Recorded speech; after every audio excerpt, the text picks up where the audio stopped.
Sie hören 4 Ansagen. Zu jeder Ansage gibt es eine Aufgabe. Welche Lösung, A, B oder C, passt am besten? Markieren Sie Ihre Lösungen für die Aufgaben 1 bis 4 auf dem Antwortbogen. Nummer 1.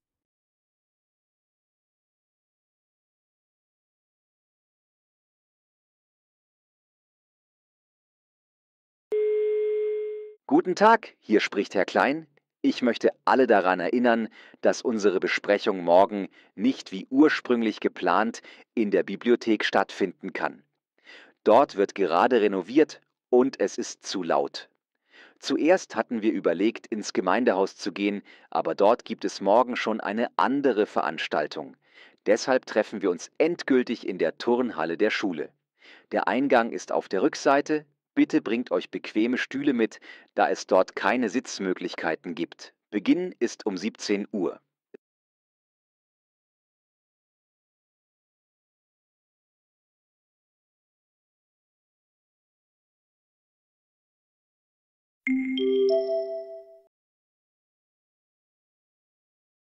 Nummer 2.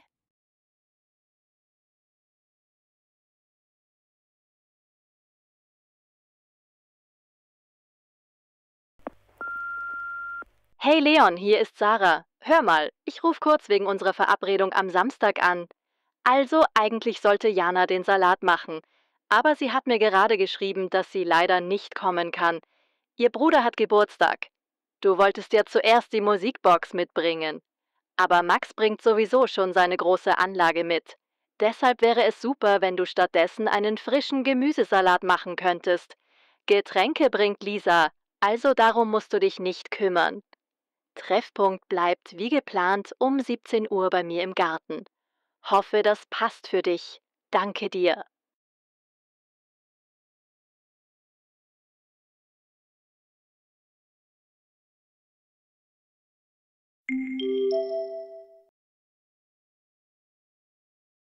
Nummer 3.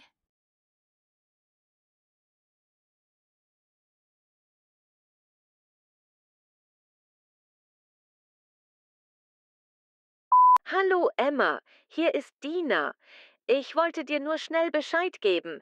Ich komme erst morgen aus meiner Reise zurück. Mein Zug hat große Verspätung. Das Problem ist, dass morgen früh um 8:30 Uhr ein Mitarbeiter vom Wasserwerk zu mir nach Hause kommt. Er muss eine Probe nehmen und die Leitungen prüfen. Da ich nicht da bin, wollte ich dich bitten, ihn hereinzulassen. Du hast ja noch meinen Ersatzschlüssel.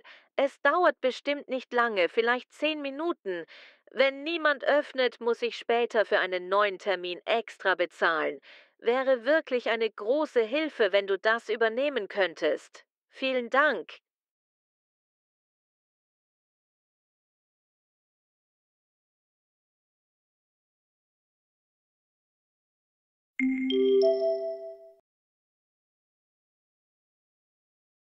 Nummer 4.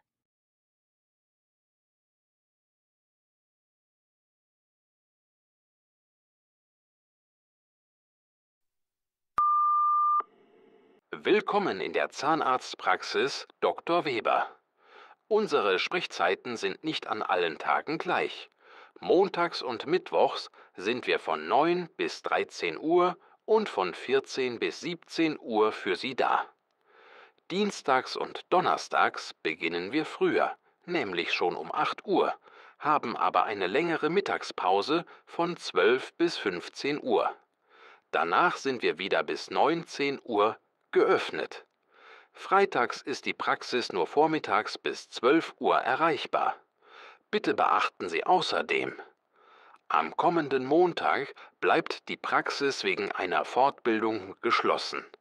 Für dringende Fälle wenden Sie sich bitte an den Zahnärztlichen Notdienst. Vielen Dank.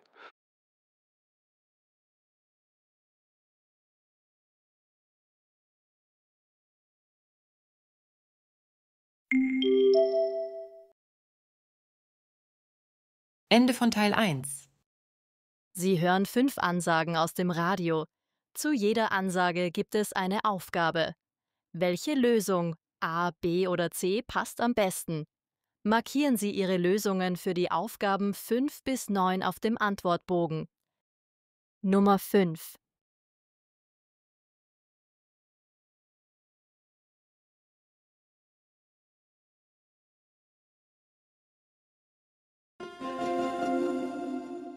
Guten Abend, liebe Hörerinnen und Hörer. Gleich nach den 20 Uhr Nachrichten sollte eigentlich unsere Live-Sendung Kochduell starten. Leider fällt die heutige Ausgabe kurzfristig aus, da ein Studiogast verhindert ist. Stattdessen hören Sie eine Sonderausgabe von Reisetipps weltweit.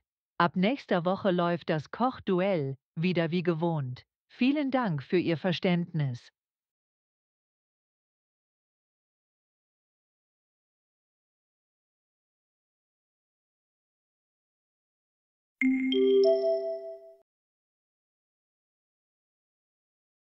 Nummer 6.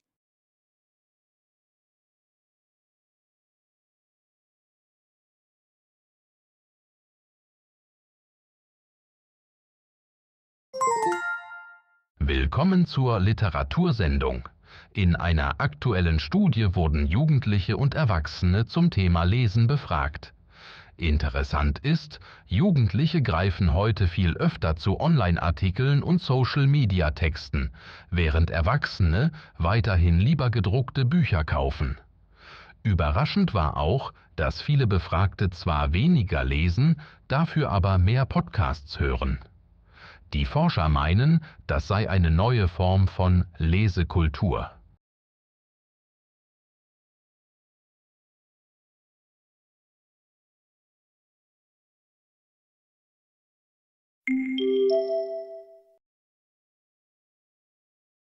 Nummer 7.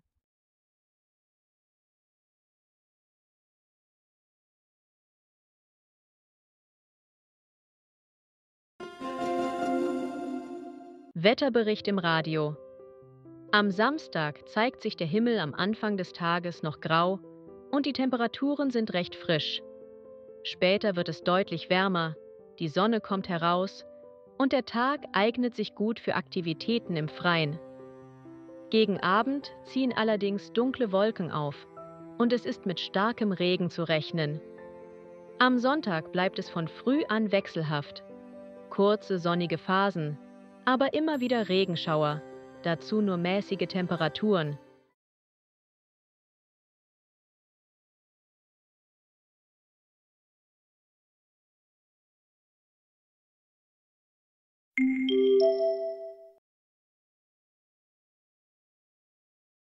Nummer 8.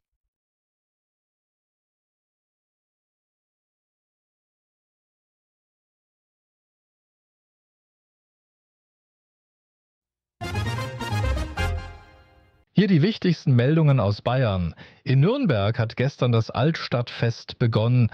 Tausende Besucher kamen bereits am ersten Abend, um Musik und regionale Spezialitäten zu genießen. In Augsburg wird heute eine neue Fahrradbrücke über den Lech eröffnet. Damit soll der Verkehr in der Innenstadt entlastet werden. Und in München diskutiert der Stadtrat über strengere Regeln für E-Scooter, weil es in den letzten Monaten viele Unfälle gab.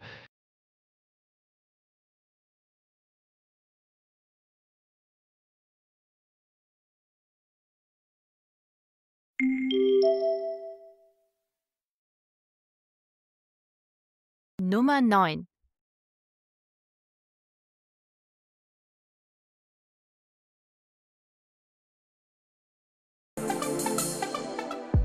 Und jetzt eine Information für alle Schülerinnen und Schüler sowie für ihre Eltern.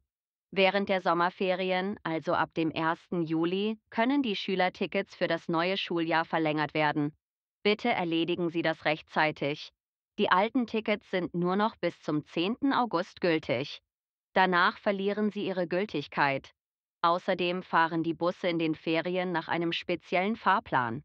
Ab dem 22. August, dem ersten Schultag, gilt dann wieder der normale Fahrplan.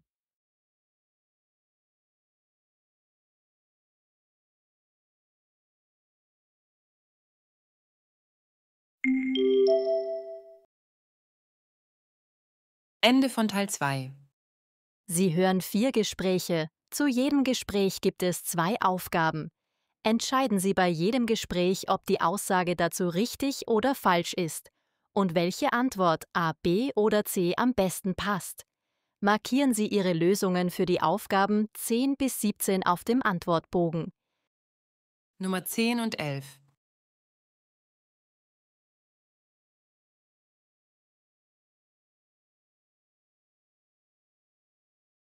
Guten Tag, kann ich Ihnen helfen? Ja, gern. Meine Nichte ist nächste Woche auf eine Geburtstagsfeier eingeladen. Ihre Freundin wird 10 und ich möchte für sie ein kleines Geschenk besorgen. Oh, schön. Wissen Sie, was das Mädchen gern macht? Naja, sie liest wohl gern, aber Bücher bekommt sie fast jedes Jahr. Ich hätte diesmal lieber etwas anderes. Vielleicht etwas, womit sie spielen oder sich bewegen kann. Dann schauen wir mal. Wir haben neue Bastelsets. Die sind sehr kreativ. Oder vielleicht ein Puzzle mit 1000 Teilen. Für aktive Kinder hätten wir auch Springseile und kleine Sportspiele. Das Bastelset klingt interessant, aber ich glaube, dafür braucht man viel Geduld. Und ein Puzzle könnte etwas schwer sein.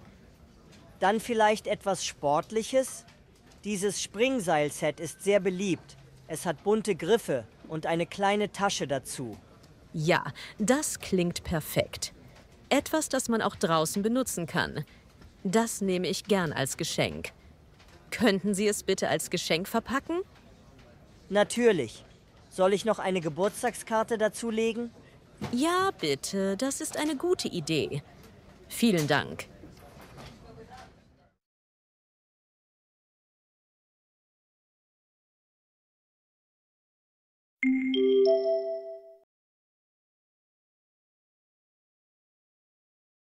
Nummer 12 und 13.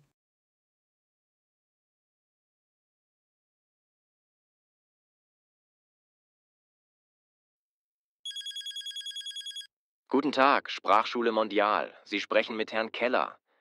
Wie kann ich Ihnen helfen? Hallo, hier ist Merina. Ich möchte mich nach einem Italienischkurs erkundigen. Natürlich. Wir bieten Italienisch für Anfänger, Fortgeschrittene und auch spezielle Konversationskurse an.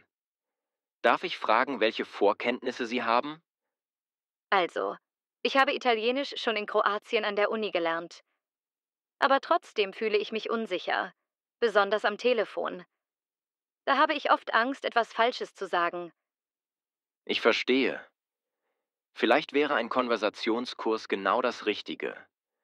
Dort übt man viel freies Sprechen und auch Situationen wie Telefonate. Neben Italienisch haben wir übrigens auch Englischkurse, falls Sie daran Interesse hätten.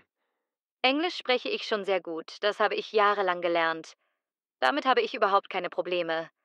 Aber im Vergleich dazu ist mein Italienisch viel schwächer. Deshalb möchte ich lieber Italienisch noch einmal auffrischen. Alles klar.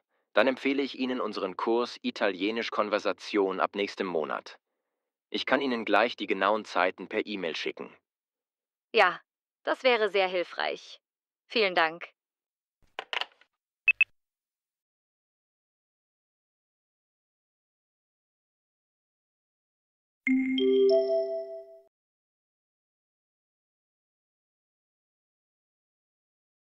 Nummer 14 und 15.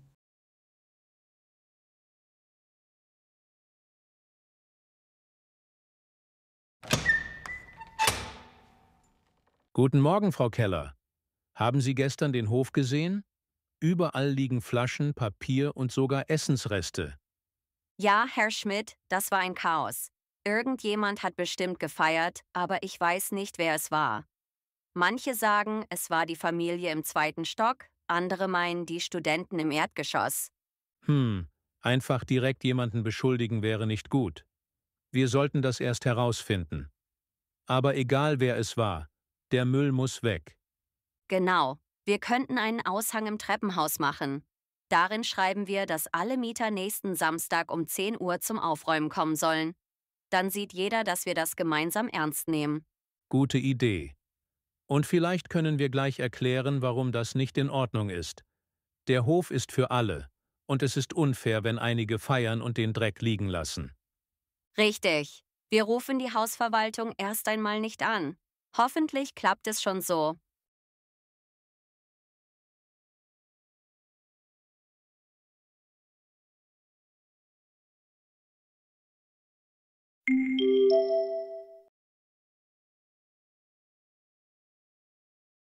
Nummer 16 und 17.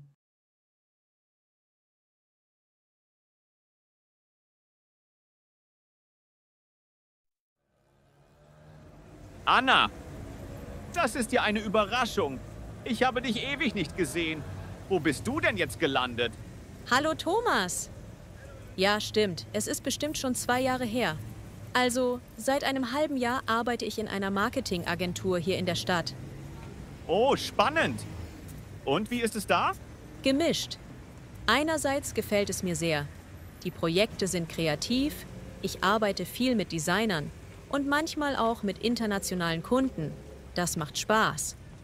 Außerdem habe ich die Möglichkeit, von zu Hause zu arbeiten. Das ist wirklich praktisch. Klingt gut. Aber wenn du gemischt sagst, gibt es bestimmt auch Nachteile, oder? Ja, leider. Die Arbeitszeiten sind oft unregelmäßig. Manchmal bleibe ich bis spät abends im Büro. Und die Chefin ist sehr streng. Da gibt es oft Druck wegen Deadlines. Aber insgesamt fühle ich mich wohl. Nur die Kollegen von früher vermisse ich. Bei Müller und Kompanie war das Team echt wie eine Familie. Das stimmt. Ich bin übrigens immer noch bei Müller und Kompanie geblieben. Aber auch dort hat sich viel verändert. Herr Wagner ist seit letztem Jahr in Rente und Frau Meier ist zu einer anderen Firma gewechselt. Jetzt ist ein neuer Abteilungsleiter da und viele sagen, dass er ziemlich hohe Anforderungen stellt. Oh je, dann ist es ja auch bei euch nicht mehr so wie früher. Aber schön, dass wir uns mal wieder treffen. Wir sollten uns öfter sehen, nicht nur zufällig auf der Straße. Absolut, das machen wir.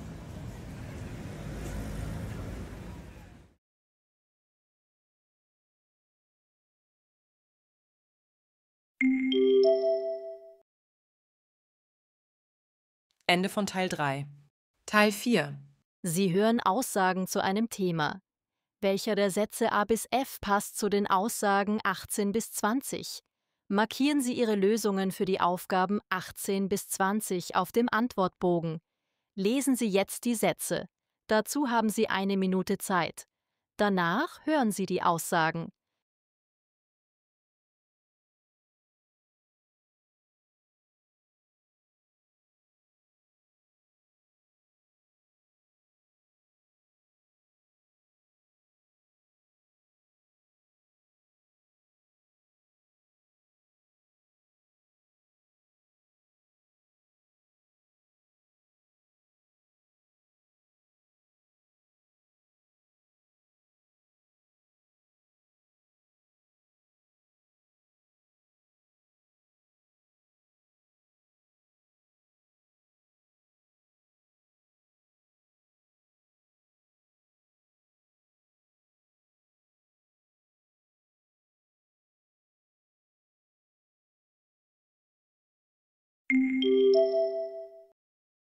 Englisch ist heute die wichtigste Weltsprache.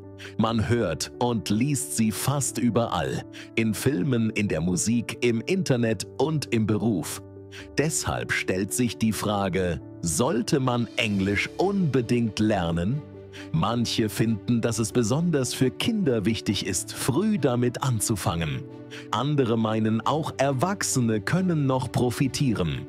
In der folgenden Umfrage hören Sie verschiedene Meinungen. Beispiel. Englisch ist heute die wichtigste Sprache in vielen Berufen. In internationalen Firmen sprechen die Mitarbeiter oft Englisch, damit sie sich besser verstehen können. Wer Englisch kann, hat mehr Chancen auf dem Arbeitsmarkt und kann auch im Ausland arbeiten. Besonders in Bereichen wie Tourismus, IT, Wissenschaft oder Handel ist Englisch sehr wichtig. Viele Texte, E-Mails oder Konferenzen sind auf Englisch. Deshalb sagen viele, dass Englisch nicht nur eine Fremdsprache ist, sondern eine wichtige Fähigkeit für das Berufsleben.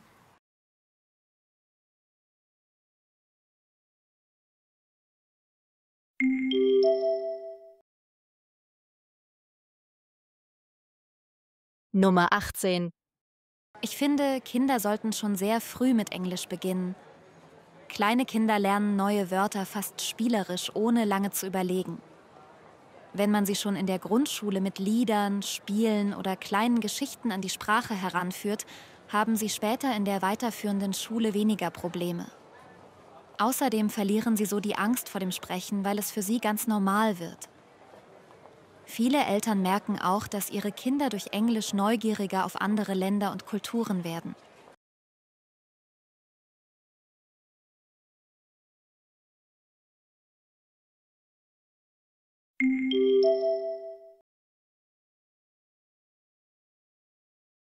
Nummer 19. Ich glaube, dass auch Erwachsene noch erfolgreich Englisch lernen können. Natürlich ist es schwerer als für Kinder, weil Erwachsene oft weniger Zeit und mehr Stress im Alltag haben. Aber es gibt heute viele Möglichkeiten. Online-Kurse, Apps oder Sprachcafés. Besonders praktisch ist Englisch für Reisen. Man braucht nicht perfekt zu sprechen, aber schon einfache Sätze helfen am Flughafen, im Hotel oder im Restaurant. Außerdem ist es schön, Filme oder Musik auf Englisch zu verstehen, ohne immer Übersetzungen zu suchen.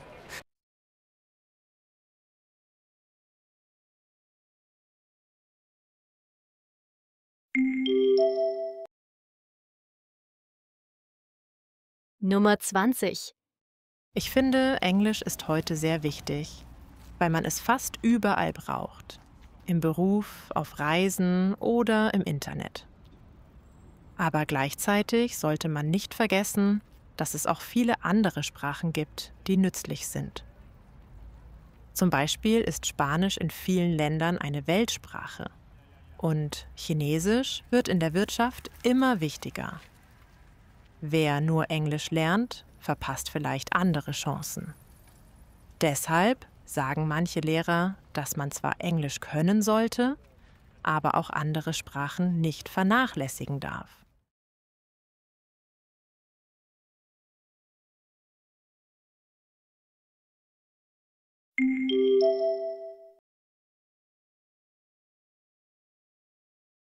Ende des Prüfungsteils hören.